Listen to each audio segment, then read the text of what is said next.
Saan po kayo dito sa Pilipinas, ma'am? Dito ako sa Taguig. Mhm. So nagbakasyon lang po kayo galing Amerika? Opo, US citizen po ako. Last February 7 po ako dumating. Pabalik-balik lang po ako kasi retired na ako tsaka byuda po ako. Ay, gano'n? Mm. Sa Mhm. Amerikano? Ah, Hawaii po yung asawa Hawaii? ko. Puerto Hmm. Rico, Hawaii. Nagkakilala kami sa trabaho kasi nag-work Mm. ako ng 25 years sa casino po Ah. sa Las Vegas. Galing po akong Las Vegas. Tapos ano po siya, ano po yun, milyonaryo? Siyempre. Ay, hindi. Sana nga. Sana ho siya, byuda na po kayo? Namatay po. Ah. Namatay po ng kapitbahay eh. Ay, ano po yung sinakal ng bago niya? Anong ginawa? Hindi, parang ba sasabihin ko? So anyways, doon mo namatay sa Bago niya sa isa? bago niya, opo. Pero nagkaanak po kayo doon, ma'am? Ay, hindi po. Pangalawang asawa ko yun. 25 years po ako nagtrabaho sa casino sa Las Vegas. Mm. Nag-divorce po ako sa una kong asawang Pilipino, 4 ang anak ko. Mm. Tapos, nung kami nagkakilala, nagpakasal kami sa Amerika. Tapos, nung mag-retire na ako nung bago po, after, what do you call that? COVID ba yun? Yung COVID. Mm. I decided to go back here kasi mayroon pong property itong magulang ko, wala naman nakatira. Dito kami, nag-retired. Mm. Kaso po nangapit bahay. Okay. Tapos kailan lang po siya namatay? Doon sa...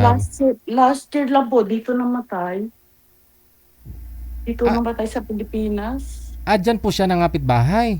Dito sa Mm-mm. Pilipinas? Mm-mm. Ay, ganun? Kaya nalulungkot ako. Ano Gusto po ko ng nangyari nun, taon. ma'am? Kasi dito po kayo nag-retire sa Pilipinas, di po kayo bumalik kasi nga COVID, no? So tapos nagsasama naman po kayo dyan, tapos nagawa niya pa hong maghanap ng iba, Pinay din. Opo, Oh. bata pa, inano po nung kahirap dito. Kasi mabait daw yung asawa ko.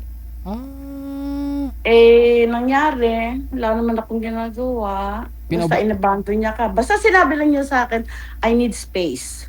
What Hmm. for? I said, but I need space. Kasi meron daw siya anxiety. Kasi dati pong Marine Corps. Kaya pala. Oh. Anxiety. So I give space, no, which is, na hindi ko naman po alam na meron na pala po siya. Tapos, Mm. tumira sila ngayon. Mabait po ako, pero may communication kami kasi alam ko may sakit siya. Mm. I give space. But ayoko na siyang tanungin dahil wala naman akong dapat itanong kasi so anyways, one day may tumawag po sa akin, phone Kring! ang ginamit. Aha. Sabi ko, bakit babae sumagot sa phone, no? Oh. Pala doktor Mm. ng ospital. Kung kilala ko daw yung taong yun, sabi ko asawa ko, Oh. dun sa probinsya namatay, dun inabot. Kaya Saan, pinuntahan ko pa po doon. saang province mo, ma'am? Sa Dagupan, yung babae, taga Dagupan, Pangasinan. Ay, sus. Sabi ko, bakit nakarating yung asawa ko diyan? Oo. Hmm, hindi na nga niya ako binibigyan ng pera, joint account kami, pero kasi meron naman ako sariling pension, pero Oo. very sad. Kaya yung emotion na ngayon, nung mangyari yan, umuwi po yung anak ko, sinundo ako, nagpagamot po ako sa Amerika kasi nagkaroon po ako ng depression. Mhm. By Ng the way, depression. ilan po anak ninyo dun sa second Sa husband? no, wala po kaming anak. Yung unang Ah, yung unang asawa ko po Pilipino. Pilipino pala, no? Yung pangalawa. Oo, tapos, Mm. dinala ko yung mga anak ko sa Amerika. Kaya naman po ako nakarating ng Amerika, petition po ako ng magulang ko. Galing po ako ng Guam. Aha. Tapos move ako ng Las Vegas, nagtrabaho ako doon ng 2016 nung nakilala ko po yung asawa ko. Mm. Nagpakasal kami. Pero nag-divorce ako 2000. Sa una, So, sa Pinoy. Sa Las Vegas po, nag-divorce kami ng unang asawa ko. Long story. Mm. Then, 2016, 16 years na po akong divorce. Yun, nakilala ko tong pangalawang asawa ko. Tapos 19 years po kaming kasal na hindi ko naman po akalain na mga ngapit bahay. Mm. So, ano po yun? ng kapitbahay, alam din po siguro ng taga-Dagupan na yun na mag-asawa ho kayo, hindi? Di ba? Meron, alam po. Alam po. Oh, mabuti hindi. Eh, nangyari po kasi kaya hindi ko naman po kasi ako po ang babaeng hindi po sumusunod sa lalaki. Mm. Hindi kasi sabi ko kung manloloko, manloloko. Mm. Iba po. Eh, gano'n. Na-develop siguro do'n sa asawa ko kasi nakausap ko po yung babae. Mm. Mabait daw, tsaka lagi daw siyang binibigyan ng pera, Yun lang. Mabait talaga. nireregaluhan. Oo. Cashier po ba saan yung babae? Ha? Saan po nagka-cashier yung babae?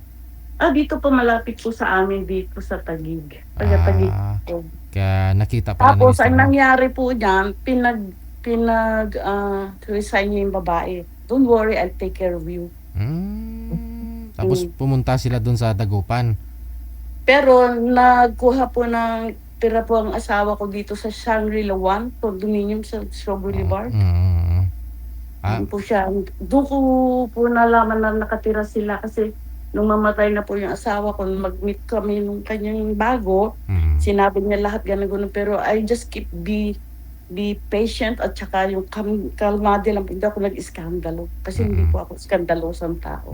Yung babae po bata pa. Tapos 37 years old and mm, I'm 68. This coming April 28, I'm gonna be 68. okay. Mhm. Hindi po nabuntis, hindi po sila nagkaanak. Hindi po magkakanak ng asawa ko. Believe it or not po, sa sobrang bait ko po, since na may kinasal po kami up to 9 years, wala na po kami, hiwalay na po kami ng higaan. Kasi meron po siyang hernia at saka meron po siyang prostate. Prostate. Mhm. Kaya nalagaan ko po ng gusto yung asawa ko, kaya napakasakit po nung nangyari. Na hindi ko alam, wala, questionable until now. I don't know what's happened. Basta alam ko patay na yung asawa ko. So nangyari, punta po ako ng Pangasinan. Yung babae, andun daw siya, nag-meet kami, binigay gano'n. Sorry ha. So ngayon, kita ko yung asawa ko, payat-payat. Payat-payat ng asawa ko. Anong ginawa mo sa asawa ko? Hindi ko raw niya alam na may sakit. Tinulungan naman daw niya, kaya daw niya nadala ng ospital kasi may maano na siya ng dugo. Suka. Naglalabas na. Dumudumi na siya ng dugo. Ngayon, kinausap ko po yung doktor. Kaya naman po nila nalaman pala yung information ko kasi yung po ng asawa ko, meron pong password. Hindi nila mabuksan. So lumabas na pakialaman nila yung phone ng asawa ko. Meron siyang contact, emergency contact. Yung yung picture ko tsaka yung phone number ko kaya natawagan po ako. Kasi gusto po nitong babae siya mag-intindi. Sabi naman ng doktor, wala kang karapatan kasi hindi ka asawa, may asawa. Kaya pumunta po ako doon ng masakla. Nagbayad po ako ng 400,000 sa bills niya sa ospital. Yung joint accounts ninyo, wala na pong laman? Wala po. Inalis ko yung, bago siya umalis dito, nagpunta po ako sa Guam. Doon ko inayos yung mga bangko ko kasi iniwalay ko na po dahil malabo na kaming dalawa. So, ako nagbayad. Nung ma-discover ko yung pera niya, zero balance. Aray. Yung pension nyo na lang siguro yung kinabubuhay nilang dalawa, no? The time. Malaki po pension ng asawa ko kasi. Kasi nga, ano po yun, di ba? Marine? So anyways, for in instant story, nung binayaran, kaya ko po naman binayaran yung hospital bill niya kasi yung mga benefits ko, I need his death certificate. Which is, I got everything. So, I processed sa Guam po lahat with the help of my daughter kasi nakatira doon sa Guam. So, now, I deserve naman. Pero nalulungkot ako. I had to move on pero yun na nga. Wala po ako. Dito lang ako sa bahay ng nanay ko. Hindi ako lumalabas. Lalabas lang po ako pagka mag-grocery. Bali, ano po, hindi po kayo dual citizen? Dual po ako. Dual citizen. Okay. Dual citizen. So, babalik pa ganun-ganon lang kayo, no? Opo. So, itong si Mr. po ninyo, yung pangalawa, itong Amerikano, may ano po pa yun? May pamilya po dati? May mga anak? Meron din po. Divorce din po siya. Ang masama po pa niya,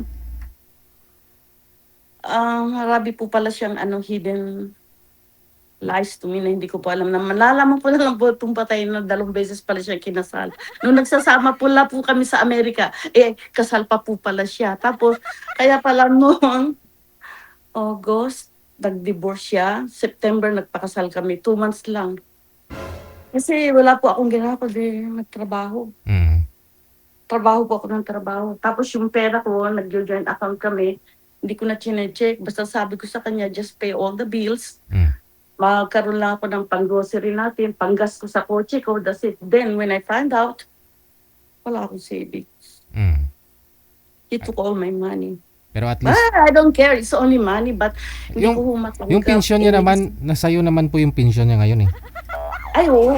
4 na po ang pension ko. 4 na. Apat, sayo, sa kanya, Social Security ko, dito sa Pinas. yung buo. Mm. Ay, hindi, wala po ako dito. Sa Amerika po lahat yun. Ah. Tapos yung isa po, yung kalahati ng pension niya, binigay sa akin ng Social Security sa Amerika. Tapos meron po akong culinary kasi doon po sa casino, member po ako ng union. Mm. Nagkaroon po ako ng lansam at saka nung monthly. Mhm. Tapos yung isa po, sa veteran sa military po, binigyan nila ako ng pension. I'm good enough. I deserve it. But nalulungkot, it's not the money, but I can still not believe, what my husband did to me. Mhm. He betrayed me. Kasi, But look, the karma. So, that's what I'm saying. Be nice, Pag naggumawa ka ng masama sa kapwa mo, karma. Kahit hindi ka maghabol, ilalapit sa'yo ng Panginoon na talagang gano'n. I believe that happened to me. Totoo yan. Ngayon, na ako, kaya nga lang, sabi ko lang po maaso. 4 po anak ko. Mhm. Nasa Amerika lahat. 2 po sa Las Vegas. Yung isa po nasa Dallas, Texas. Mhm. Yung isa po nasa Guam, Mhm. babae. Mga apo mo, no, magkasama May sila. mga ako po, mga mistisa po ko. Oo. Subali, ikaw nga lang po ngayon dyan sa Taguig. Opo. Meron po ako ditong kasambahay. Mm. So, Na tapos, tumutulong paglilinis, ganyan. stay lang kayo ng 3 months, another 3 months naman po doon sa US. Last year, doon ako nagpasko kasi nag-stay ako doon ng 5 months. Tapos, February 7, bumalik na ako dito. Mhm. Bali 2 months lang, more than 2 months. Then, dadating yung anak ko galing ng Guam. Pupunta naman ako ng Guam, for couple of months, whatever. Then, balik na naman sa Pilipinas. Tapos, baka doon na naman ako magpasko sa Amerika. Ayoko magpasko rito. Ayoko. Bakit? Alam mo na yon. Okay lang naman ho yan kung kamag-anak mo eh. Okay lang po yan. No? Kahit, Yung mga masama po nga lang, Marami kamag-anak dito, pero I don't wanna mention natin. pag mayroon ka lang. Di pa sa gano'n Bag nangutang. Hindi na nagbabayad. Yun lang. Ngayon, pag sumingi, ngayon, di na ako nagpapautang. Noon mabait sila, bla bla bla. Ngayon, yung pala kinukuha lang uli ang loob ko nung uutang na kayo pang matrikula, pag ayod ng ilaw, hindi na kaya pagbigay, di ko na binigyan, hindi na ako binati. Yun lang. Nagalit na sila. Kasi nga dapat kung utang-utang, kung bigay-bigay, no? Kung mangutang ko 1,000 buti sana kung mga 1,000 lang Oo. bigay ko na. Oo. Rocky po mamungutang. Sabi ko hindi ako nag-retired para sa inyo. Oo. Itong pera ko, siyempre, I'm 68 years old. Yung bang enjoy ko na, diba ho? So ngayon po, anong purpose nyo? Sumali po kayo dito. Yun. Ang purpose ko lang yan, yung may makausap. Baka sakali magkaroon ako ng friend. I don't care about the age. If they like to talk to me, why not? But if not, that's okay. Sige. So, may maintenance na ma'am? Wala pa? Naman. Ano, para saan po maintenance mo? Sa high blood, which is normal. Pero sa Amerika po ako, kaya pala ako bumabalik doon dahil sa medical ko, dahil meron po ako medical doon. Insurance dito, wala. Doon po, libre ang doktor ko, libre mga gamot ko, mga laboratory, lahat. Kaya bumabalik po ako doon every year, once a year. Sige. Ano naman pong gusto mo sa isang lalaki?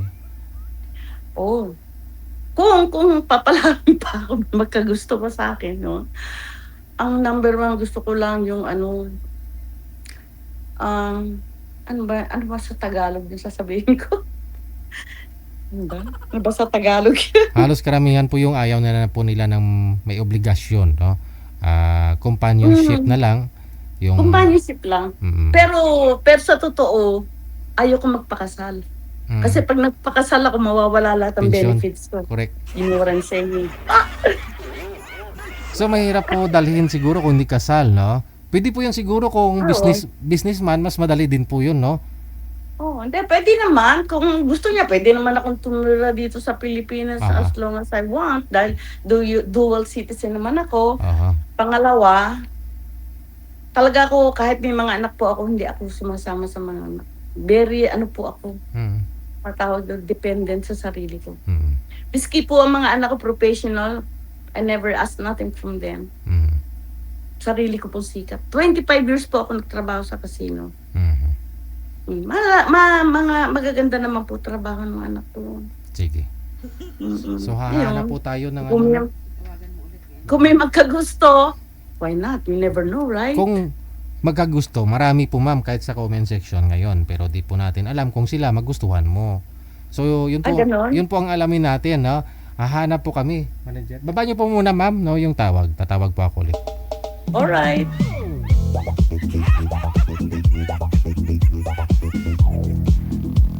Ang sabi ni madam, kung may magkakagusto.